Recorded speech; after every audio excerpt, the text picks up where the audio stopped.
আসসালামু আলাইকুম। আহা! কি দারুণ সিস্টেমে মাছ চাষ করা হচ্ছে রঙিন পানির মধ্যে।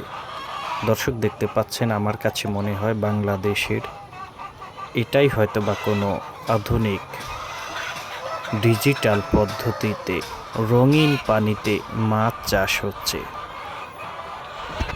এখানকার পরিবেশটা দেখলে আসলে সত্যি মন জুড়িয়ে যায়। দেখুন না কি পরিমাণে মাছ, মনে হচ্ছে একটার উপরে আরেকটা উঠে পড়েছে। এগুলো হচ্ছে মানুষ খেকো। এখানে যদি একটা তাজা মানুষকে ফেলে দেওয়া হয়, আমার মনে হয় টেনে ছিঁড়ে সেটা নিমিষেই শেষ করে ফেলবে। এগুলো দর্শক মাগুর মাছ।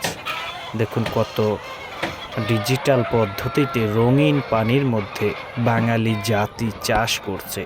এই মাছগুলো আপনি যখন খাবেন, আমার মনে হয় আপনার শরীরে যদি কোনো রোগ ব্যাধি থেকে থাকে, এই মাছ খাবার উপকারিতায় দেখা যাচ্ছে আপনার সেই রোগ ব্যাধিগুলো ভালো হয়ে যেতে পারে। কত সুন্দর রঙিন পানির মধ্যে দেখুন না মাছ চাষ করা হচ্ছে, মাগুর মাছ। উপরে মুরগির ফার্ম, নিচেই মাছ চাষের সিস্টেম।